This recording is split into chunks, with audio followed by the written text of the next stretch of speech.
시험을 바꾸는 시간 시바시 국어의 이현우 선생님입니다. 여러분 반갑습니다.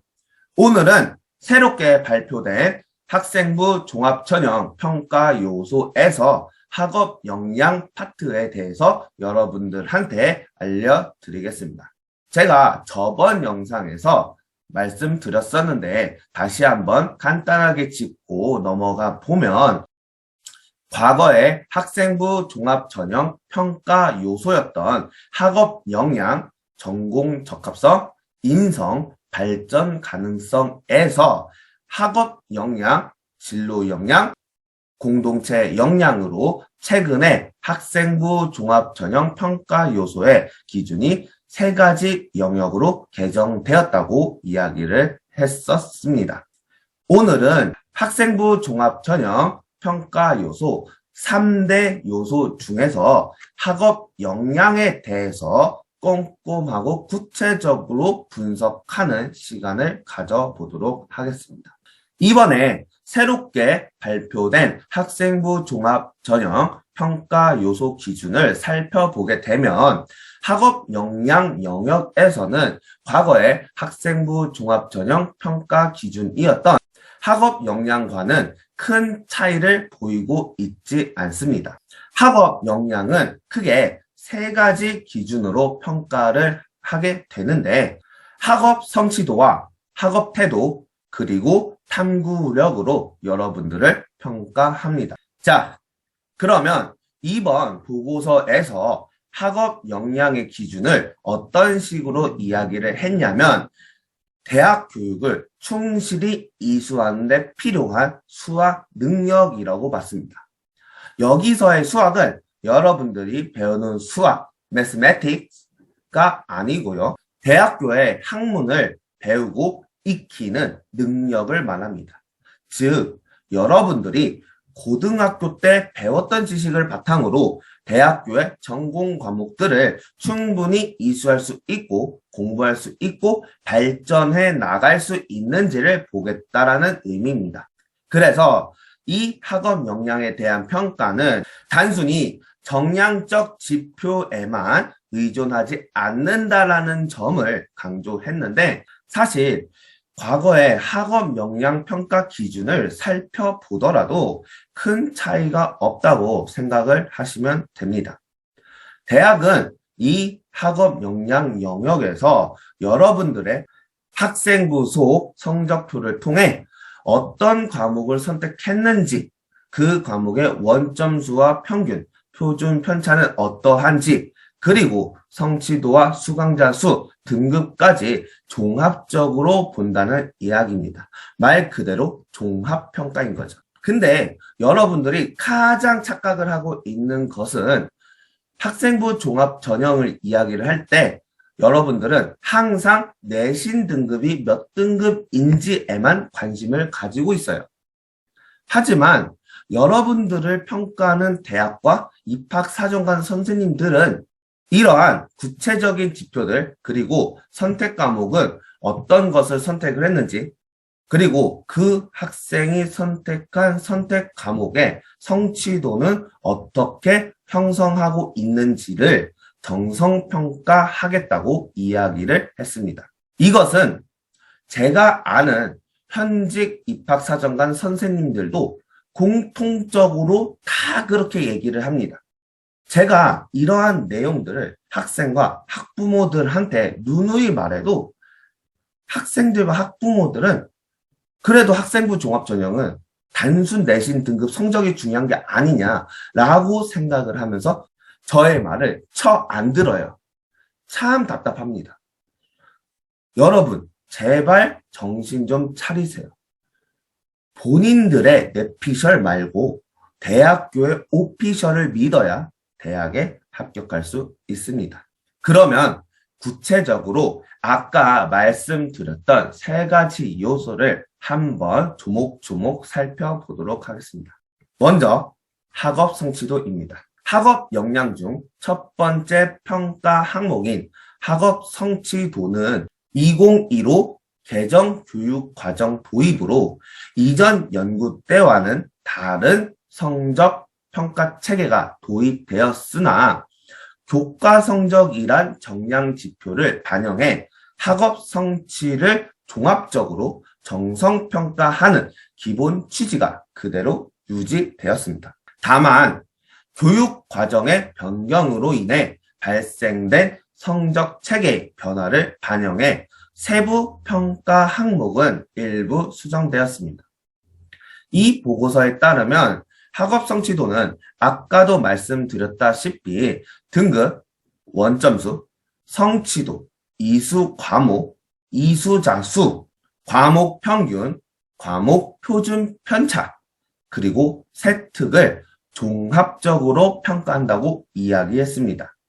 그리고 학생부 종합전형에서는 비주요 과목도 평가를 합니다.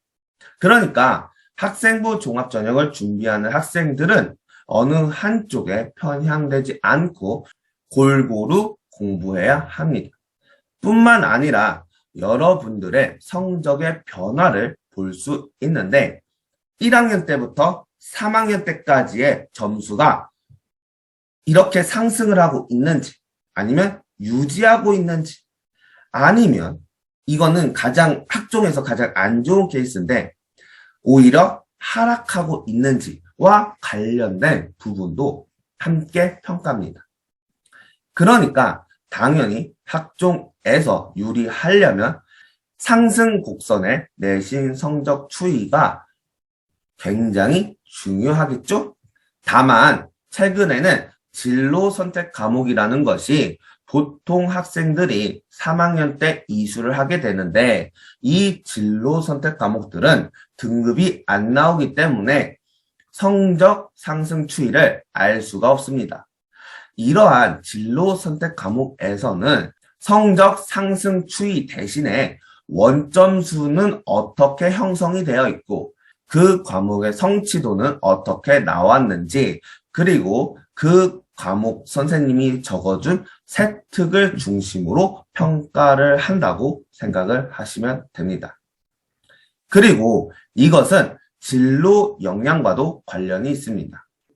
학생부 종합전형의 가장 큰 핵심은 여러분들의 진로 방향성에 따라서 과목들을 선택해주고 학교 활동들을 해주는 것입니다. 그러면 내가 그 과목들을 선택할 때 나의 진로에 맞춰서 과목을 선택했는지 또 그러한 과목들은 아무래도 대학에서 평가할 때 좀 더 높은 영역으로 또 중요한 과목으로 평가할 가능성이 높습니다.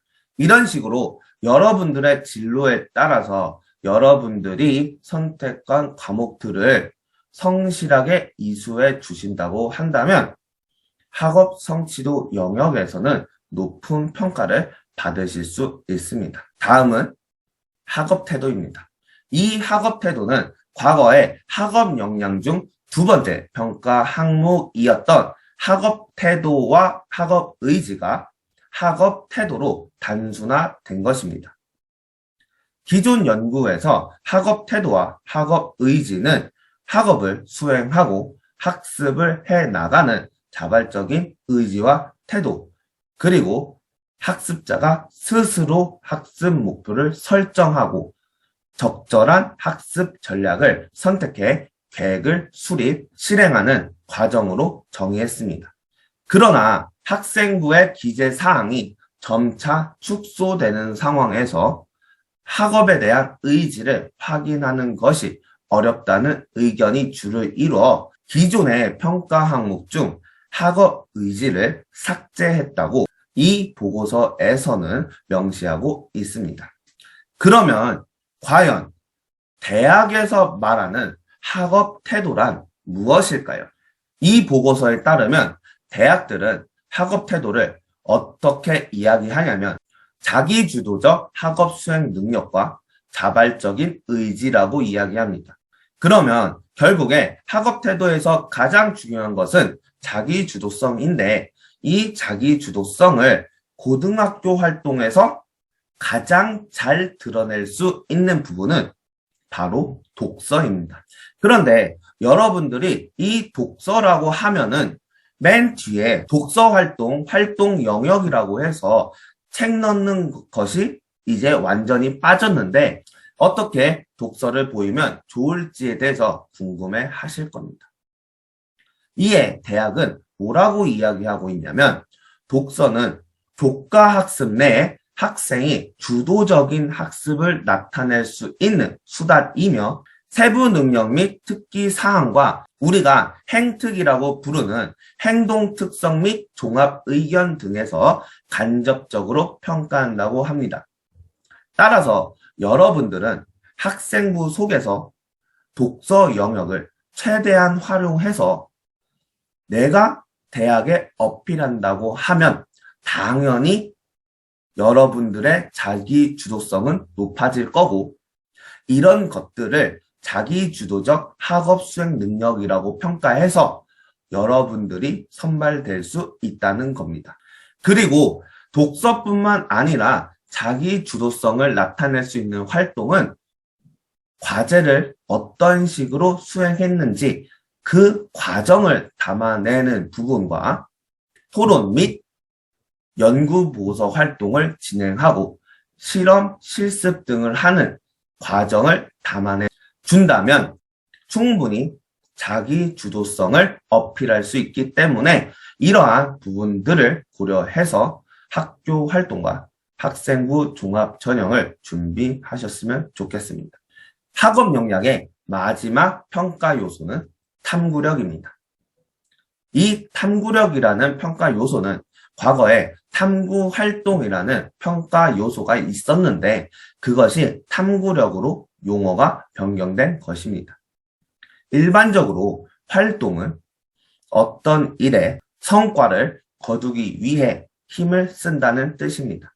그런데 학습 활동에 단순히 참여하는 것도 의미가 있지만 단순 활동 참여보다는 활동을 통해 구체적인 성과로 이어갈 수 있는 능력을 강조하기 위해 탐구 활동보다 탐구력이 더 적합하다고 판단한 것입니다. 근데 이 탐구력의 경우는 탐구력이라는 세 글자만 놓고 봤을 때는 사실 무엇을 어떻게 평가한다는 것인지 감이 안 올 수도 있습니다. 대학도 이러한 부분들을 잘 알고 있기 때문에 이 탐구력이라는 개념을 설명할 때는 좀 개념적인 요소보다는 내용적인 부분들을 보여주고 있습니다. 그 첫 번째는 수업 내용에 대한 연계적인 질문을 하는 과정들. 그리고 어떻게 그런 새로운 문제를 학생이 해결했는지에 대한 방법적인 부분들이 학생부에 담겨 있는 것이 중요하다고 합니다. 두 번째는 학생이 진로와 관련해서 수업을 수강하고 다양한 탐구 활동에 자발적인 참여가 중요하다고 합니다.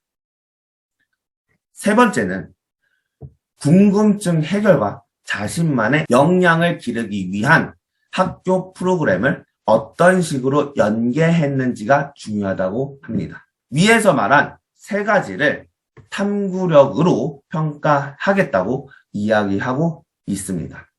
사실 이 탐구력은 첫 번째, 두 번째 요소들과 겹치는 부분들이 매우 많아요. 학생부 종합전형은 여러분들을 평가할 때 있어서 영역별로 각각 다르게 평가하는 것이 아니라 이 영역들이 다 겹쳐져 있다는 것이 포인트입니다. 그러니까 한마디로 말해서 여러 가지 평가 요소 영역들을 종합적으로 묶어서 최종적으로 뛰어난 학생들을 선발하겠다는 거죠. 그래서 학교 활동을 하면 대학이 알아서 여러분들의 학업 역량을 요소별로 평가할 것이기 때문에 여러분들은 이러한 내용들을 생각해 보면서 학교 활동을 짜보고 학생부를 만들어 나간다고 하면 충분히 선발될 수 있습니다. 그리고 이 탐구력 같은 경우는 창의적 체험활동 영역을 활용한다고 하면 충분히 더 높은 평가를 받는다고 이야기하고 있기 때문에 여러분들이 본인들의 학생부의 영역별로 어떤 부분이 들어가면 좋고 어떤 부분의 활동을 선생님들과 소통하면서 만들면 좋을지에 대해서 꼭 한번 생각해 보시고 여러분들이 학생부를 설계하셔야 합니다. 자, 오늘은 여기에서 마무리 지으려고 합니다. 이번 영상에서는 새롭게 달라진 학생부 종합전형 첫 번째 평가 요소인 학업 역량에 대해서 알아보았고, 다음 영상에서는 두 번째 평가 요소인 진로 역량에 대해서 구체적으로 분석해보는 시간을 가져보려고 합니다. 다음 영상도 많이 기대해 주세요. 오늘 저와 함께 새롭게 달라진 학생부 종합전형 평가 요소 학업 역량에 대해서 구체적으로 알아봤는데 많은 도움이 되셨나요? 도움이 많이 되셨으면 구독과 좋아요도 많이 눌러주세요. 그리고 더 궁금한 사항들이 있으면 밑에 댓글로 남겨주시면 제가 설명을 해드리겠습니다. 그러면 저는 다음 영상에서 조금 더 유익하고 흥미로운 영상으로 찾아뵙도록 하겠습니다. 여러분, 안녕!